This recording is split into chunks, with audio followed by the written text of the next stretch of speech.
Lou Thesz faithfully defended his world heavyweight championship. Rogers strut. Kowalski's got him right where he wants him. Dory Funk Jr. wanting that world heavyweight championship. 10 pounds of pure gold. Simon Felder's Dusty Rhodes has just become the world heavyweight wrestling champion. Presenting the greatest organization in wrestling history.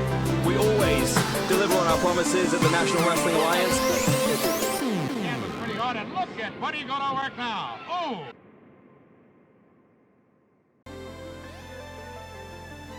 Hey everybody, it's Durger time. Thank you for joining me once again for another episode of NWA, the Dynasty.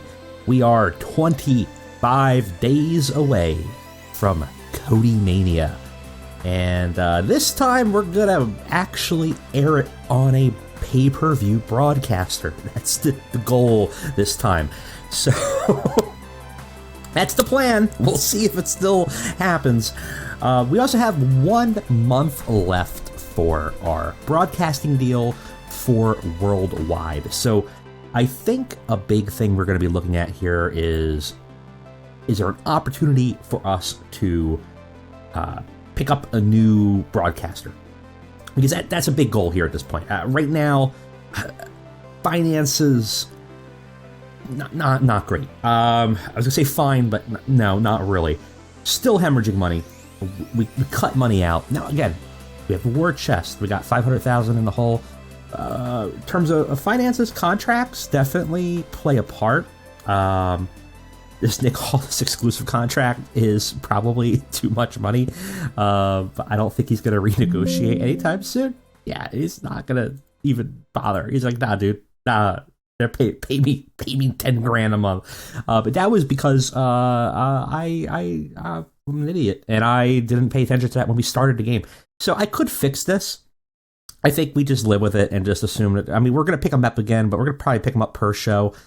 In terms of cost, I mean, again, $4,000 per show is a lot. It just is. But the rest of the roster is really not that expensive. Everybody's pretty okay. Our top talent is expensive, and that's going to be what it is. There's not much to say about it. Sammy here is $1,800. Kevin Steen's $2,500. Actually, Kevin Steen's $4,000. Sammy is $2,500. Bobby Roode, who we've not debuted yet, is $18 and still is just happy. This hasn't been paid yet, but he's fine. Eddie is $12. Black Taurus is $11, and then everybody else is under $1,000. So, am I thrilled about paying $4,000 every time I want to put Cody on the show? No, but I think overall it's fine, and I think it balances itself out with the cost of everything. What we need is a broadcaster that can give us a little bit more revenue. So we have 1 month away. I don't know if, at this point, anyone will negotiate with us, which is sort of the problem here. Any type, any style. What do we got? It's still basically, I think, probably Mav TV. They're also tiny. They are against wrestling, which is a problem. They are not interested in a 2-hour show, which is a problem. Not insurmountable. We could just put it down to an hour-and-a-half show, potentially. And also, these companies, as they warm up to you, will sometimes allow you an extra half hour. I found it in the past that if I can get a company to agree to an hour-and-a-half show, after like a month, I can get them to go up to a 2-hour show, no problem. So that's a booking decision that we have to kind of make here. We could try to extend our deal with Worldwide here, and see what we could get. We can look at that. We could go with Fight TV and go with their subscription service. I don't know what they would be willing to. They would be willing to do that, and they would be willing to do the 20 show, or the 2-hour show, 20-hour show. That would be That'd be a hell of a show. It's on demand. That's a problem in terms of just not, you're going to get pretty low quality. What are they willing to offer us in terms of revenue? They would be willing to charge us for 70%, but I don't know what I'm getting back, so I'm not really interested. They would be willing to give us 60%. That's interesting. I had a 2-hour show, and we could always do that for 3 months, and then look at if we want to jump to MAV TV. Generally, in terms of the rule of thumb, as far as I remember, internet subscriptions the lowest and is probably the most impacted by the coverage size. So very small means we're going to be getting very little. Is tiny smaller than very small though? That's a good question. Trying to see if we can find the size breakdown would be super helpful.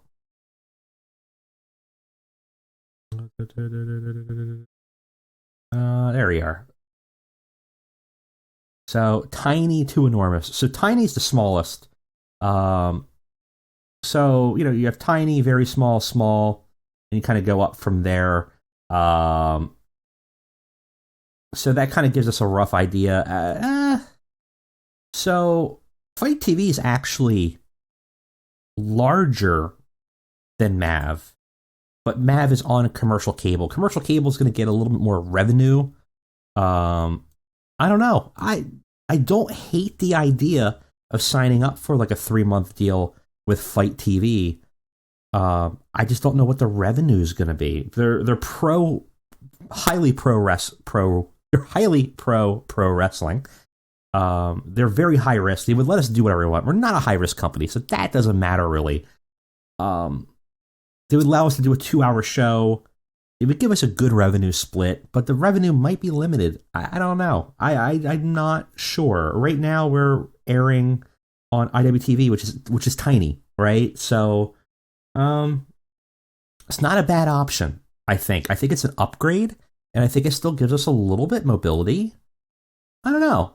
What do you guys think? Let me know in the comments what your thoughts are. Do we try to change our show, make it shorter, and then join MAV? Try to hopefully get some more money from that commercial television license? Or do we go for a company that in the short term that's a little bit bigger, but we're probably going to get a little bit less revenue, but it's going to allow us to maybe do what we want to do, and it has potentially a larger reach in terms of total size? It's a real tough question. I think there's benefits of both. I'm kind of leaning towards Fight TV currently, but I'm kind of interested in what you guys think. So let me know. All right. That said, that out of the way, we have a new episode of Worldwide to run. Nothing major in the news right now going on. Some more retirements. A lot of people retiring, honestly. Quite a few people retiring. Io Shirai's hurt. And I didn't look. We should look to see if there's any interesting departures. Obviously, we had Shinsuke and AJ Goldberg. A lot of people were saying, and I think correctly so, that like, we're stacked, really. Do we really need AJ and Shinsuke?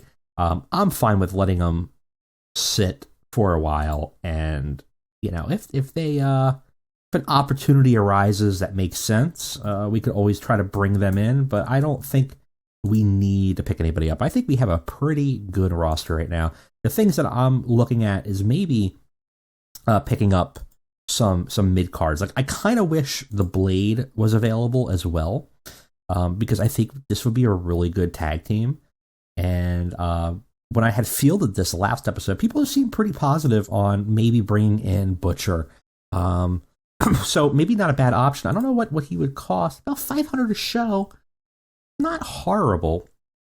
I don't think we would be able to get an exclusive written for him, but we could take a look and see. losing opportunities ever. I could probably get a written handshake. Can I get it written at like 400 from you for a year? And I'll give you a slightly higher cut into merch. 480. Okay, that's fine. Yeah, I'm fine with that. I'll keep the merch. I'll try to go down a little bit. Haggle you. I think there's some potential there. Even as like a stable member, we build a stable of having Butcher somewhere within that ecosystem. I'm still looking for a couple more tag teams. So, if you guys have ideas of tag teams that might be interesting, it's always hard to find tag teams in this game. We do have our tag team search. We can kind of look at who's available. But it's not always the best. We're looking for active, and we employ neither member. Or sometimes you just want to look at like just one member is kind of helpful. We don't care about the experience really. But sometimes you'll find that you have people that you're like, like a Big Swole and Kimberly apparently. That's new. That must be in it. I don't remember that. But sometimes you'll find some interesting ones pop up that have people that you have already, and you're like, maybe. Not really seeing much here that would fit us here. I mean, we do sort of have Matt Cardona here sort of as a pay-per appearance. He was kind of just there for like kind of a one-off where if I need him. But I could see bringing Brian Myers in. I think he's only written an Impact. He would join. It's not a bad option. I'm going to put that under a short list for now so I remember. That's just actually not the worst idea in the world. Also, I think I might also make a like a women's tag title. In which case, bringing like Holodead in might be a good idea. I don't think she's anywhere that currently is restrictive now. Just to give Thunder Rosa something to do a little bit there might be interesting. War Beast probably not that interested in, but something like that. So let me know. I think what we need is like 2 or 3 tag teams. We have Breeze and Sleaze still. We have Killer Elite Squad. So that's good. Midnight Heat are not a great tag team, but they're sort of fodder. Outlaw Inc. is really more of a tenuous tag team. Clone Dynasty obviously is a tag team, but again, more fodder for us. The End is not working out very well, and I would not be shocked if we kind of let them go or split them up. Obviously, we're building the Horsemen. The Order not doing very good for us either, but are part of sort of the Dynasty stable, so that's fine. Rock and Roll Express, not really. And the Von Erichs are there, and Warhausen's there. So, we have a couple, but like really when you think about it, we have like, maybe not even this, but we have like 1, 2, 3, 4, and then kind of 5 if we keep these guys as a tag team. It's not like the strongest tag field. I just feel like we have 2 more could be interesting, and then we could feel comfortable maybe splitting some of these up and things like that. And same situation, I think we have a pretty good roster, but I think there's people that we need to chop at some point. Like I think we could probably get rid of Aaron Solo and pretty much the rest of the factory now that we shut down the Nightmare Factory from it. We already let Nick Camarado go. QT Marshall's going to stay because he's a road agent, so that is totally fine. But some guys I think we could just axe. And like even like in the Smoking Aces, if we dissolve the Smoking Aces, dropping Jarek 120 is probably fine. Has not been a successful member of the group here for us, and not really building enough momentum. It doesn't really have the skill set to do anything for us here. So we probably at some point are going to groom down this roster a little bit and just trim it up. And within that, we might need 1 or 2 extra hands in the mid card that might be beneficial to us. So that's sort of the plan. 10,000 feet in the air. So just to give you guys kind of an idea. Now, that all said, let's go ahead. Let's get on into our new episode of Worldwide. Welcome back, everybody. We have some backstage incidents. But before I do that, someone had pointed out in the comments that I made a mistake last game, and I certainly did. Because we go into our tickets, I said, pick the best option, go to the GPT Studios. We bought our own studio. Did we not? That we did. The NWA official soundstage. Why would we go to this inferior old soundstage? So we got to remember to do that. Remember, it's a hotbed. We own it. It'll accommodate all of the audience because we are now getting over 200 fans. So why bother doing that? Let's go ahead and get that opportunity. Get everybody in there. Don't be silly. So we'll have to remember that going forward, that to pick the best option, that we're no longer in that studio set anymore. So very important to remember. We do have an absent worker, just our ref. That's fine. And probably nothing bad here. QT Marshall entertained the locker room, organizing a poker tournament. That sounds exactly like the thing he would do. We probably... I thought we were going to have to open forum. We actually are not looking too bad then if we are in a situation where we are only in an open forum. I'm gonna pull a rib on someone. I'm going to find someone that has normal or... I don't think we have anybody that's irritated. Jordan Oliver, let's give him a little... Give him a major prank. It has a 40% chance of choosing locker room morale, 40% chance of upsetting him, and a 35% chance of improving. That sounds pretty good to me. Let's go ahead and do it. Everyone was happy about it. He was neither happy nor upset, so that'll work. And gives a little bit of a boost, which is pretty okay with us. All right, let's go ahead. Let's book this show, and I'll catch you guys on the flip.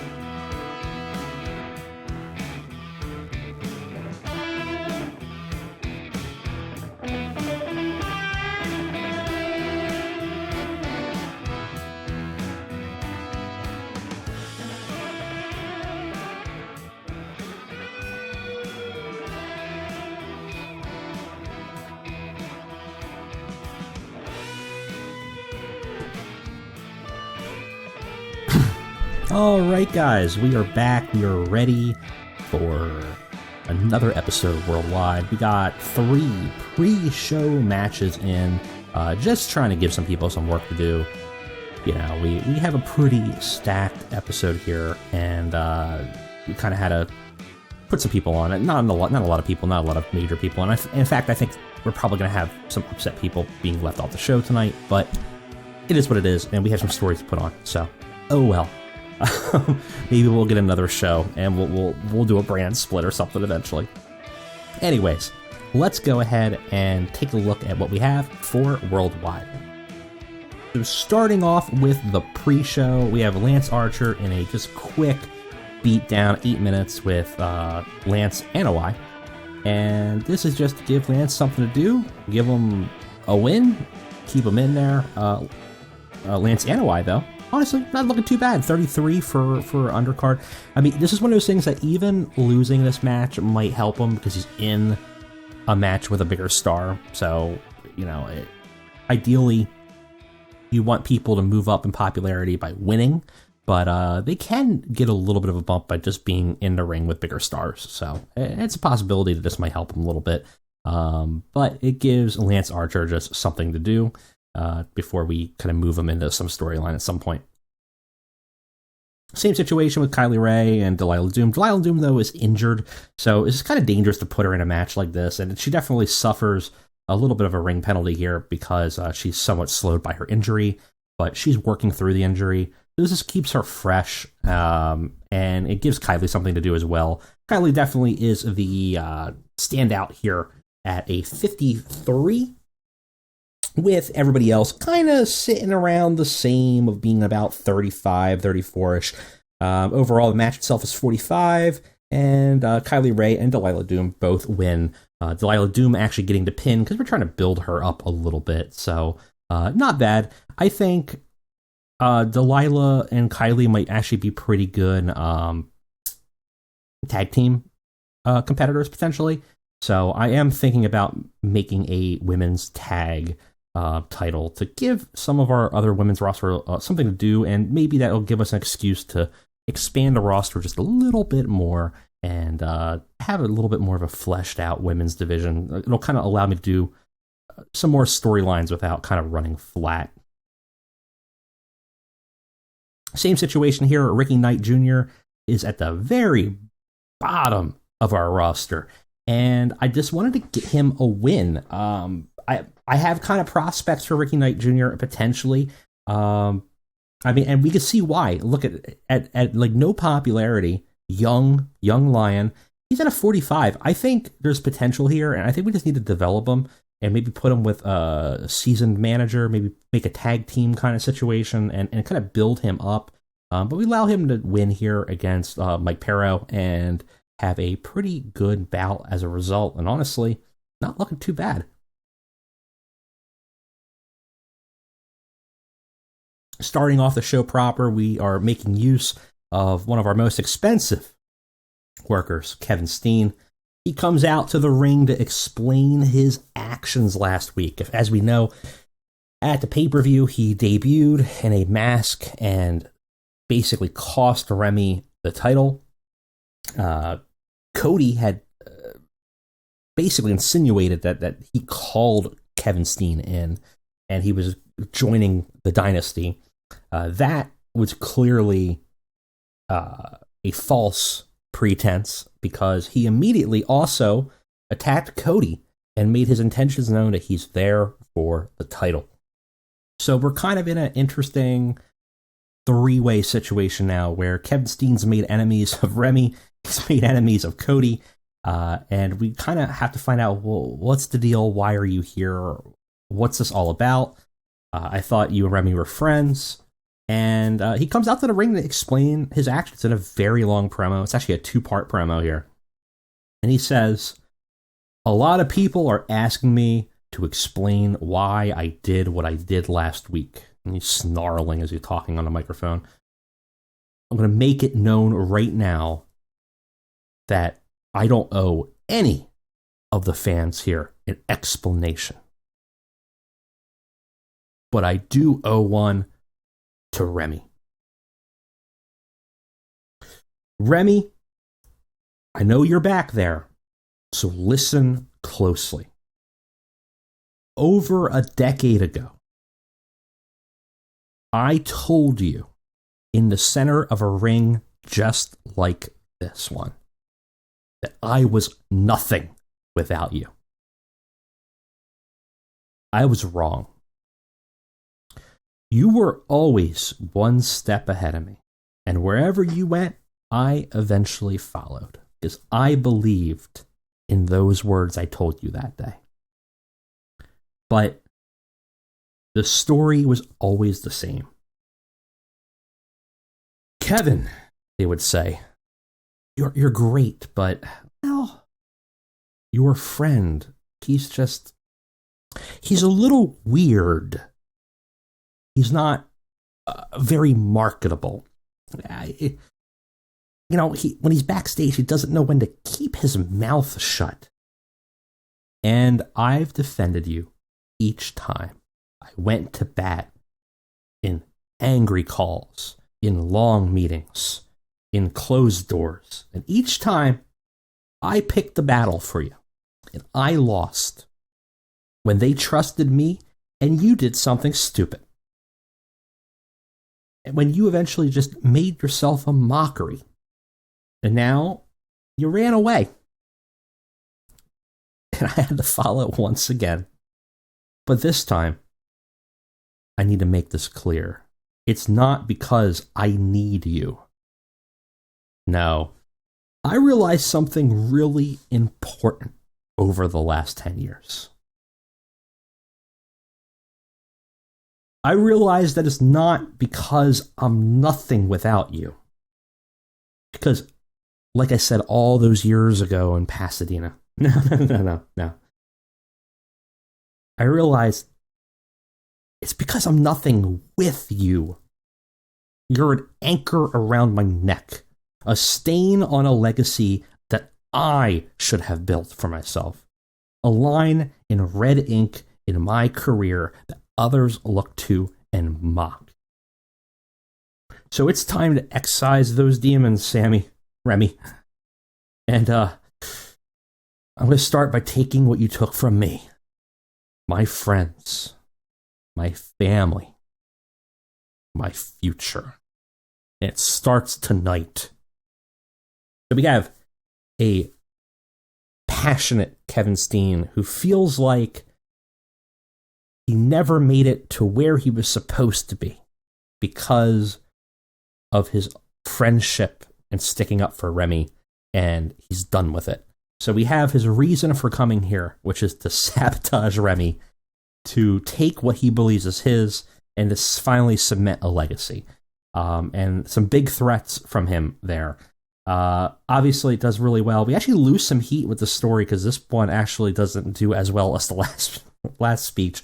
But we had like a 75. That'll go up because with the matches, it'll be fine. But we have a big call out from Kevin Steen saying that that's what he's going to take. And we have a good reason that he is nothing with him in his life. He needs to move on and he needs to solve this.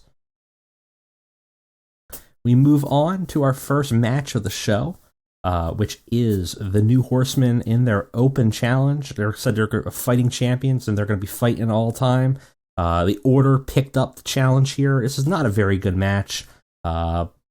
It was a work the crowd match. Unfortunately, Kevin Steen kind of got them hot, so we took a bit of a penalty there. But New Horsemen predictably win. Brock Anderson predictably pins Zach Knight with a spike pile driver. Again, we're building up Brock, so that makes a lot of sense. And make defense number 2 of the NWA tag team titles. Our goal here is to get a bunch of title defenses and really make them look strong and hopefully build up Brock, build up Pillman Jr. Pillman's already in a good spot, but we can make him even better and just utilize each other. Overall, it's been working pretty well.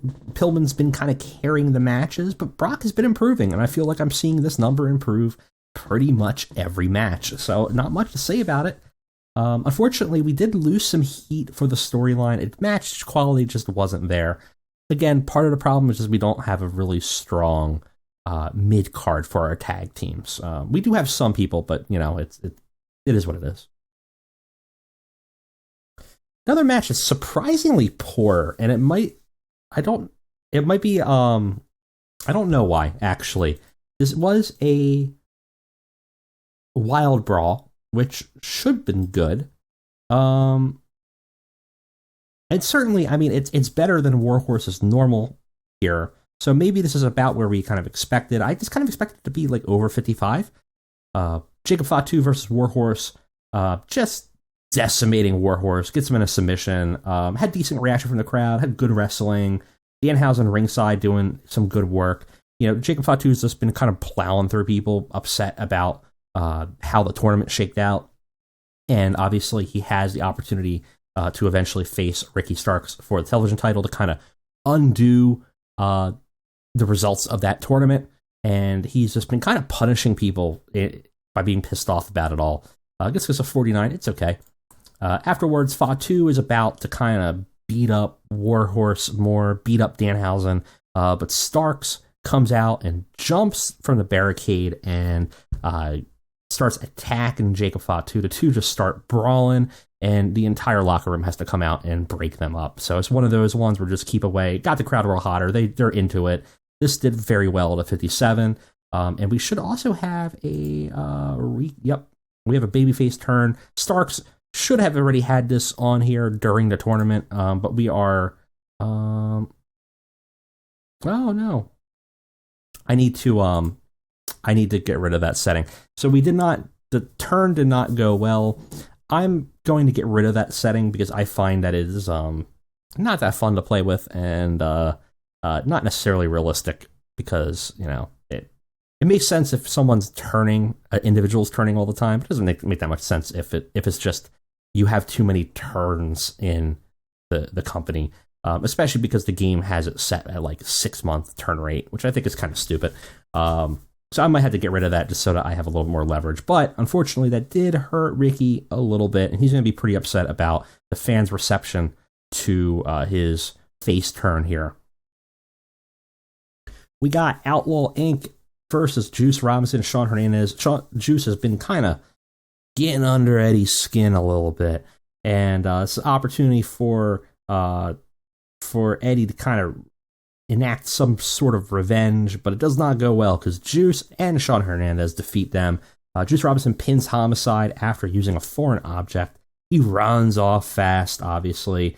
Everybody else is way, way lower than Eddie Kingston, but Juice is not far behind. Juice is at a 50, but Homicide's only at a 44. Hernandez is at a 30, and we continue on with our storyline. This does a 53. It's not too bad.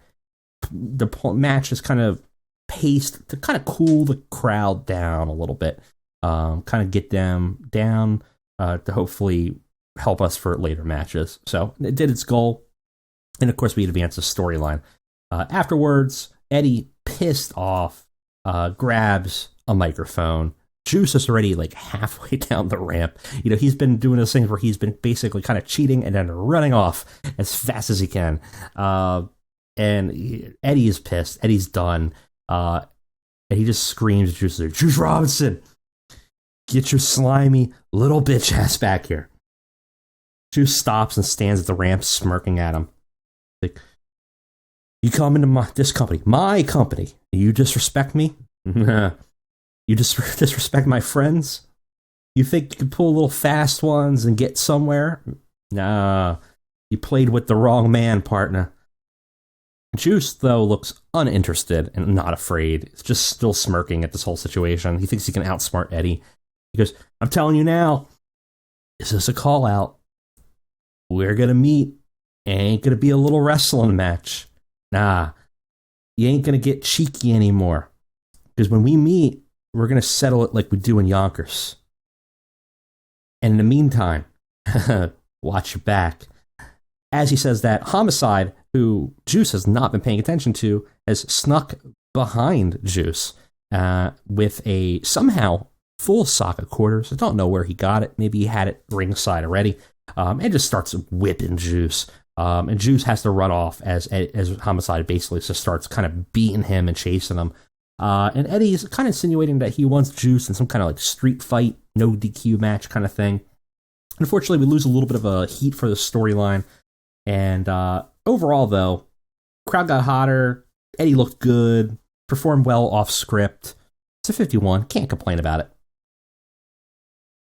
We have what we extended to a 10-minute match because 5-minute limit is a little too little for a match for this kind of company. So Allison K's new Beat the Clocks are 10-minute. Unfortunately, Allison K and Ramona Riot drew at 10 minutes. Ramona had some good offense, but Allison K was just able to kind of sneak around, and she got dirty. She was like pulling the ref in, you know, kind of like really playing dirty and trying to save herself there. Ramona had her number a bit during this match. It got the crowd hotter. Did a 47. It's not too bad.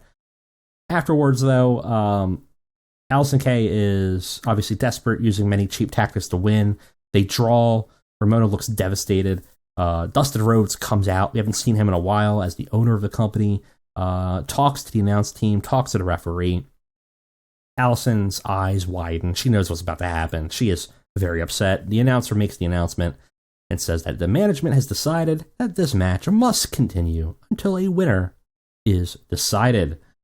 And it rings the bell to restart the match, giving Ramona another opportunity to potentially beat Allison K. And if she does, she'll have the opportunity to face her for the title. Afterwards, we have the continuation of this match. And in fact, Ramona Riot does defeat Allison K in 5 minutes with a pinfall with the destination unknown. She did pretty well. Everybody, we're still losing heat for the story, though. The match itself was a 45. I think we burnt the crowd out a little bit, and we haven't gotten them quite back, so we're probably seeing penalties going into the later half of this show. Afterwards, we just kind of call out that Ramona celebrates her win and will face Allison for the title in the future. Allison, obviously, very upset by this, and we gain some heat for this storyline. We got Tim Storm Jr. versus Leland Race in a horseshit match. Tim Storm Jr. has a 48, Leland Race has a 27. Crowds had decent reaction, but man, the match wasn't good. Tim Storm does defeat Leland Race in 9 minutes. Our Black Hatter, Tim Storm Jr., is out there being a heel on his own. Now that he left, he don't need no mentors. He don't need nobody. This match is not great, though. He beats up Leland Race a little bit with a chair, gets on a microphone after the beatdown, and after panting with exhaustion, tries his best to cut a promo. He actually doesn't do that bad. I don't need a mentor, Tim Storm Jr. says. I don't need a father, he looks towards the announce team. I'm not some kid. And today proves it. Almost kind of cracking his voice as he does it because no one believes him. Every day I will continue to prove it. And as he says that, music hits, interrupting him. It's a mesmerizing entrance. A bespeckled, robed individual emerges from the ramp, and a halo of glorious white light beamed upon him. Bobby Roode is in the NWA. He walks to the ring, standing in front of Tim Storm Jr., towering over him like a child to an adult. And he smirks down at him, grabs the microphone. He thinks about saying something, but he looks in Tim Storm Jr.'s eyes, smirks, and just leaves. Tim Storm looks equal parts terrified and furious. And we kind of begin a feud between the two that we'll see how that develops. But Bobby Roode has officially come into NWA. He debuted his glorious gimmick. He's going back to his NXT glorious gimmick totally. And it does very well. And we start a feud with him and Tim Storm. And in our main event, we have Kevin Steen versus Colt Cabana. It had great wrestling. It had good heat. Steen defeats Colt Cabana in 15 minutes by submission. Gets him in a sharpshooter, interesting enough. Got the crowd buzzing. Colt had a 46. Kevin obviously had a 73. And at a 50 is probably a little lower than I would want. But I think we kind of burn out the crowd a little bit. So that's to be expected. Afterwards, we have a pretty good ending segment, even though it actually does not... we actually lose some heat for our story. Steen, after the match, starts brutalizing Colt, punishing him. He's friends with Remi. Remi comes in to save Colt, and instead of engaging Remi, Steen just decides to walk away, pissing off the crowd more. The crowd wants to see the two fight each other. He wants the two to kind of interact, and Steen is just kind of said that you heard what he said. He's going to attack friends, his family. He's going to take Remi's future away from him. He's looking at all of that. And he did that today by starting to attack his friends, the people that would help him. He wants to isolate them. He doesn't even want to give them the time. And that's how we end our show. It's 64 here for the segment. I think we're going to do like a 51 for the show. Yeah, 50. Not bad. We gained popularity in all our regions. Not much to say about it. It's a little bit of a weaker show in terms of performance. I think we probably burnt the crowd out a little bit. And we're going to have to deal with the penalties of Ricky. But we're also going to remove that setting in the future just to kind of protect us. We did have 268 people here at the show, though, so not too bad. Okay, let's see what we got in the news. Let's see, Endo re-signing. There was also some retirements that had happened after I was simming ahead, so let me jump into those real quick. But first, just seeing if anybody's leaving here. No, seeing once. So in terms of retirements, it was kind of interesting. A lot of people retired this month, including some big names. Sean Waltman's done. He's retiring. That's not that big of a deal there. Bill Goldberg's retiring. Virgil's finally retiring. He's got enough of that Olive Garden money, and he's ready to retire. Bully Ray retiring. Tony Schiavone retiring. Mike Rotunda, I thought was still retired, but that's fine. So Nyla Rose is retiring. Natty's retiring. A lot of Jeff Jarrett's retiring. a lot of people retiring in wrestling. Cole Matthews retiring, strangely enough. That's a wild one. So, Ricky Knight Sr. retiring. Just a lot of retirements. It's kind of interesting. Going to shake some things up in the database for sure. Pillman's opinion says Camille needs to learn how to sell. It's not worth pushing. Well, thank you. Kevin Steen's opinion says Kyler Ray has charisma. That kid's got a lot of upside. So we got some opinions going on in the locker room, which is good. We had 20,000 viewers. I'm assuming the show was considered that had went down well. Show was excellent. We did well. We did, as good as we were going to get with some of the penalties there that we were running into. No morale issues. I'm assuming Ricky is not thrilled though. He's fine. He's just irritated at the botched turn. That's fine. His gimmick's still good. He's babyface now. He'll be fine. I'm not too worried about it one bit. Anyways, guys, if you have not yet, please think about subscribing to the channel for more content like this, and make sure you're notified with that little bell icon so you can know when these new episodes pop up. But that is it for me today. Thank you all for joining me, and I'll see you next time for another episode of NWA, The Dynasty.